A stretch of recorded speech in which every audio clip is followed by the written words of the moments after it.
Welcome back. Almost matric results time, and the Education Quality Assurance Council, Umalusi, says matriculants found guilty of leaking examination papers will not receive their certificates. The council gave an update on the release of the 2020 matric results yesterday. Last year's exams were marred with the leak of 2 question papers. Teacher unions challenged and won against the Department of Basic Education's decision for national rewrite. To talk more about the release of the results and where we are with the investigations, we're joined by Proffesor John Volmink, who is the chairperson of the Umalusi Council. Prof, thank you. It's great to have you here on the program. Thank you. Thank you for having me, Leanne. Certainly 2020, the academic year was not easy for both officials and learners. Give us an idea as to exactly how challenging last year was. Yes, I must say, firstly, it caught us all unawares. We did not realize last year, this time, that we would end the year in the way that we did. It called for a lot of resilience and a lot of innovation to get us to where we are today. And I think the biggest concern I have, and somebody has brought it to my attention, is that the grade 12s have been reasonably protected, but the impact on the other lower grades may still appear in years to come. And I'm concerned about that. Yeah. But I want to congratulate all the frontline workers, the teachers, and also the learners, but also the assessment bodies who worked hard, the different assessment bodies, to make sure that we have an examination that we could standardize as Umalusi and certify. Prof, we heard now that Umalusi has given the double thumbs up for the release of the results. I think this is going to go ahead on the 23rd. That'll be next week of February. Where are we at? So are we saying that exams are marked, the release is now basically just what is needed to be done? Yes, so just to explain, the minister will make the announcement on the 22nd, and the schools then, the results will be released at the schools on the 23rd. But just to explain the process, so the DBE is one of several assessment bodies, the IEB being another one, the Department of Higher Education. And these assessment bodies are responsible for the administration and the conduct of the examinations. Umalusi certifies that. And it certifies that only after it has verified the results and monitored and moderated everything. And so we have done that. We had satisfied ourselves that the examinations that was conducted by the DBE, by the IEB, by the Department of Higher Education and Sakai, that they were credible. And because, they were conducted according to the policies and regulations that had been set out. And secondly, there were no systemic irregularities. And that is something that we need to understand, particularly in the light of the leakage of Maths Paper 2 and Physical Sciences Paper 2. So, there's always going to be acts of dishonesty, Leanne. But, and those are as old as the hills. We call them generally identified irregularities, bringing crib notes into the exam room, copying, even group copying, etc., etc. There are also technical irregularities where somebody comes in without an ID or more serious technical irregularities. But the systemic irregularity is one where the credibility of the examination has been compromised on a large scale. And we are satisfied, based on the report that was given to us by the National Investigation Task Team, that there were no widespread leakage. The leakage was not widespread enough to define it as a systemic irregularity. So the investigations are still ongoing, if we understand this correctly, for the leaks of these Mathematics Paper 2 and Physical Science Paper 2, as you're alluding to. When are you hoping to conclude these investigations? Yeah, that of course is. So let me just say that there were different parts. So there was investigative marking, that's done, and verification. There was a statistical analysis of the raw marks where you compare how people did with paper one and compared to with paper two. So you subtracted two and we standardized that. We had used a standardized residual of 3 as a indicator that something is wrong. And then there is the interviews with the candidates, that's done. What is ongoing is a forensic information technology investigation on the cell phones and so on. So that is ongoing, and that won't be completed this week. Investigation also is being done by the DPCI, the Hawks. And so that also, we don't have insight into until the Hawks had produced their report. We also, the DBE had also done an audit on the sources of the leak. So I just wanted to say finally, Leanne, so there were certain questions that needed to be answered. One is, what are the sources of the leak? Well, we know that. We know the answer to that. Secondly, we need to understand the extent of the leakage. That is the part that is worrying to all of us, because we cannot be definitive about that. Even the evidence that we do have is not conclusive at this point. Yeah. And I can't answer you how long it will take, but at some point, everybody will say, we've now done what we could, and this is the evidence.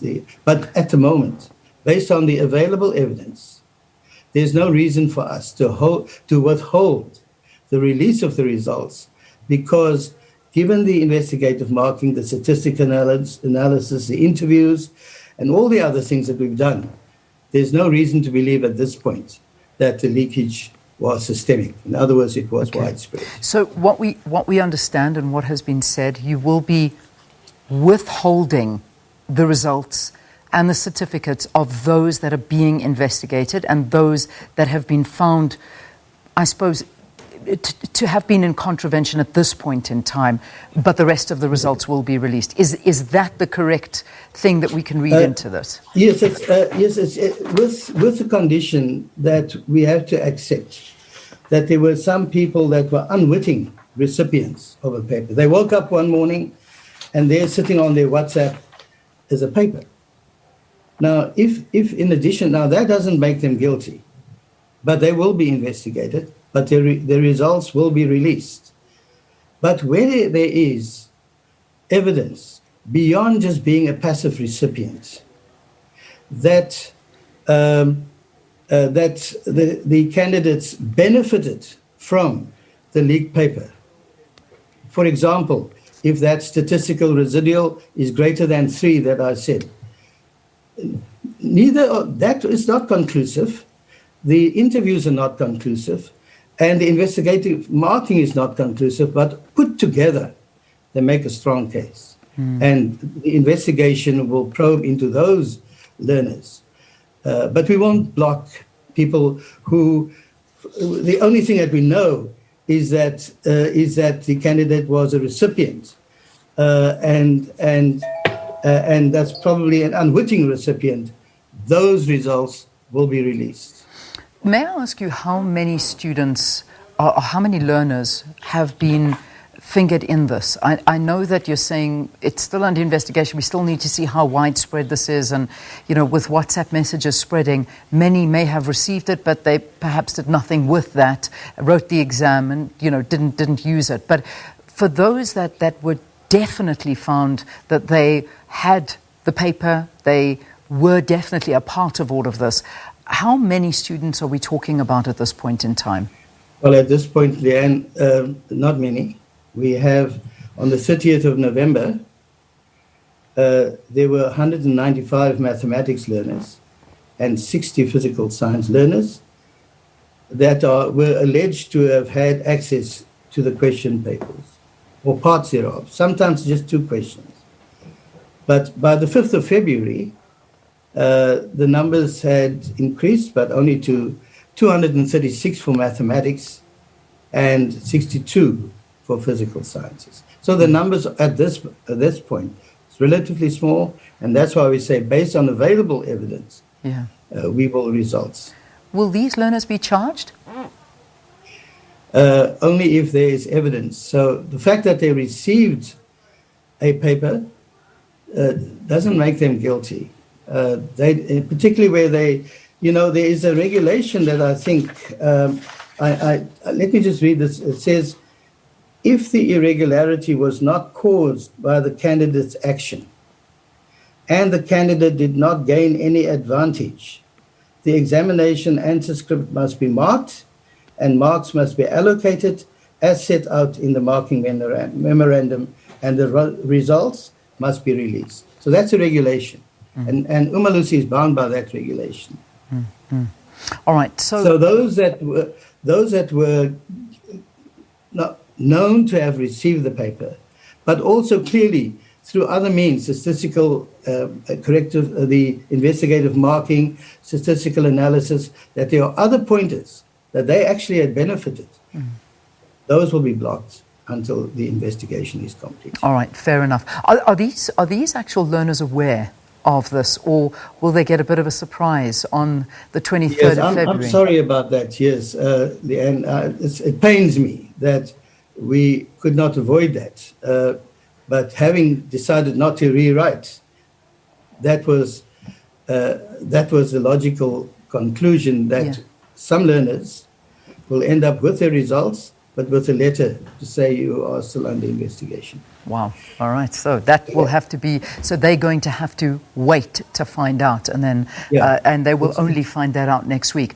Just a quick question with regard to any teachers that have been found to have erred or to have also been involved in all of this. Has that wielded any results in terms of their involvement in these matric exam leaks? No, as you know, the leaked papers, the source of the leak were printers. One is a government printer, the other one is a private printer. So no teachers involved that you know of? In the past years, there were teachers that were involved in group copying, where they write the results, they write the answers, and then distribute that in the examination room, and the learners start copying from each other in a group. Okay. But that is no longer a huge phenomenon. All right. Prof, just one or two questions before we close. So the results, as far as we've heard, are going to be released online. That's the process that's going to be followed now. Yes. The results will be, firstly, the minister will online and give the results, and the results will be available at the schools as well. So matric pupils, if they don't have online access, they can go to the school and collect their results from them. Yes. And then finally, the independent schools, because those results, we believe, are coming out at the end of this week. Is that correct? Yeah, we had released the results of all the assessment bodies last week, and the assessment bodies then decide exactly when they will release. And I know the minister will release the results on the 22nd, and IEB, I'm not 100% sure, Leanne. Okay. I didn't check on that. Not too sure. I am reading that they will be coming out on Friday, but again, we certainly won't quote you on that one, but that's just a couple of reports that have come out saying Friday is the day for independent schools matric results. But Prof, thanks for your time, and thanks very much to Umalusi for the work. Couldn't have been an easier, certainly not an easy set of results that have had to get the big double thumbs up, but now we wait to see how the matric class of 2020 performed in these exams. Thanks very much for being with us here on the program, and that of course is the chairperson of Umalusi, the council, Proffesor John Volmink, talking to us this morning. Right, let's take a quick break. We've got some tweets for you after this, all to do with the vaccines and how you as South Africans are feeling. Just hours ago, the batch of Johnson & Johnson arrived in the country we should start vaccinating any hour. Who knows? In the next couple of hours here in South Africa, that may be the process that happens soon. Do stay tuned. We'll bring you those replies soon.